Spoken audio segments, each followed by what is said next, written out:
प्रिय छात्रों, मैं Jagat Prasad Mishra SPI inter college Jhansi प्रवक्ता हिंदी विषय पढ़ाता हूँ। जो मैं आज पढ़ाने जा रहा हूँ वो संस्कृत दिग्दर्शिका का पहला पाठ भोजस्य औदार्यम कक्षा 12 हिंदी हो। हिंदी के छात्र हों चाहे सामान्य हिंदी के छात्र हों, दोनों में पाठ निर्धारित किया गया है। इसमें से साहित्यिक हिंदी के छात्रों को 7 नंबर का, संस्कृत दिग्दर्शिका से गद्यावतरण का अनुवाद करने के लिए और 4 नंबर का गद्यावतरण संदर्भ सहित करने के लिए सामान्य हिंदी के छात्रों से पूछा जाएगा। इस पाठ की विशेषता ये है कि इसमें गद्य एवं पद्य संस्कृत अवतरण भी है और श्लोक भी हैं।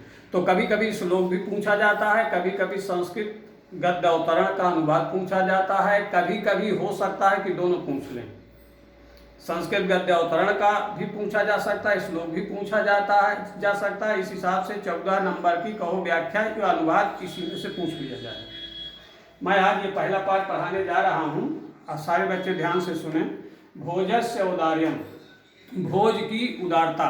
पहले मैं थोड़ा इस पाठ के बारे में आप लोगों को बताना चाहता हूँ कि प्राचीन काल में एक महाराजा भोज हुए हमारे देश में, जो विद्वान भी थे, राजा भी थे और कवियों का सम्मान करने वाले थे। ये कालिदास के समय में हुए हैं।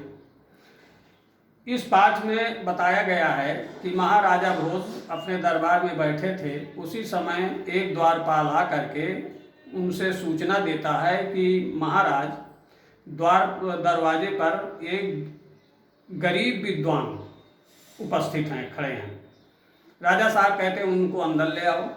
अंदर वो जाते हैं और जैसे ही राजा साहब को देखते हैं, कवि महोदय, अत्यंत प्रसन्नता के कारण उनके आंखों से आंसू निकलने लगते हैं। राजा भोज सोचते हैं कि ये कवि रो रहे हैं। उनसे प्रश्न करते हैं कि तुम रोते क्यों? तो उन्होंने कहा कि हे राजन, मेरे घर की स्थिति को आप सुनिए।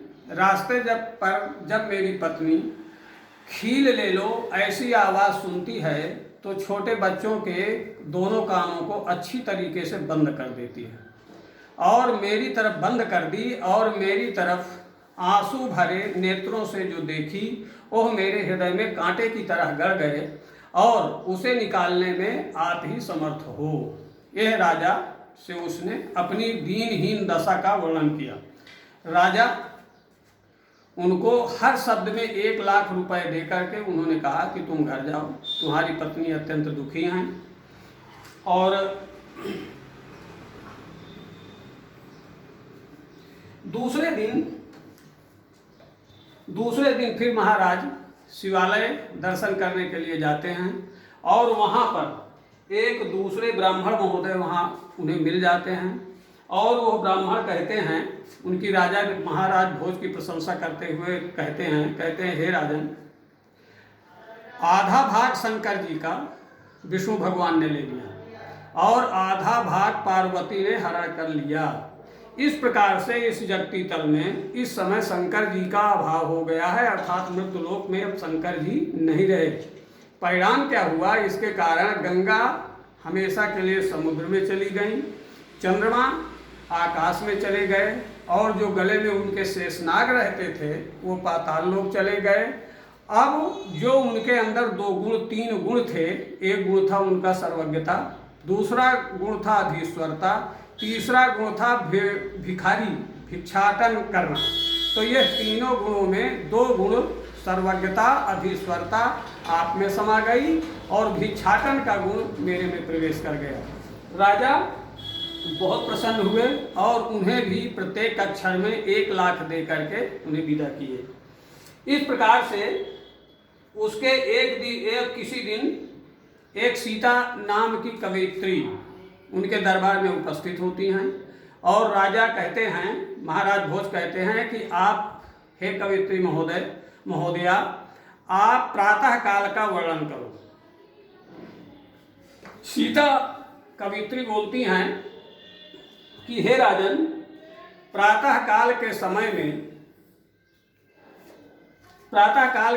में बड़े बड़े तारे यत्र तत्र आकाशमंडल में उसी प्रकार दिखाई देते हैं जैसे कलयुग में सज्जन पुरुष बहुत कम दिखाई देते हैं।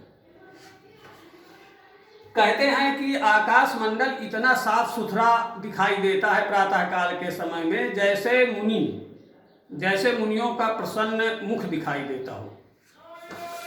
कहते हैं कि अंधकार उसी प्रकार से प्रातः काल के समय में तेजी से घटता जाता है जैसे सज्जन पुरुष के चित्त से दुर्जन पुरुष दूर होते जाते हैं। और लास्ट में कहते हैं कि रात्रि उसी प्रकार तेजी से चली जा रही है जैसे अनुद्योगी आलसी व्यक्ति के पास से लक्ष्मी तुरंत भाग जाती है। इस प्रकार से वो सीता की बात, कवयित्री सीता की बात को सुन करके उन्हें भी 1 लाख रुपए पुरस्कार देते हैं।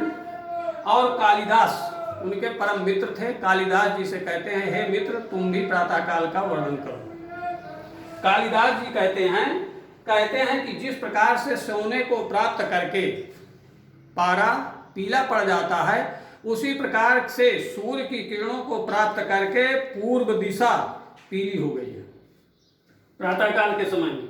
और चंद्रमा उसी प्रकार कांतिहीन हो गए हैं जिस प्रकार से कि गंवारों की सभा में बुद्धिमान व्यक्ति शोभा नहीं पाता, अर्थात मौन हो जाता है, कांतिहीन हो जाता है। और अनुद्योगी राजा की भांति तारे जल्दी जल्दी आकाश में विलीन होते जा रहे हैं जिस प्रकार से कि अनुद्योगी राजा के पास से लक्ष्मी उसके दरबार से समाप्त होती जाती है।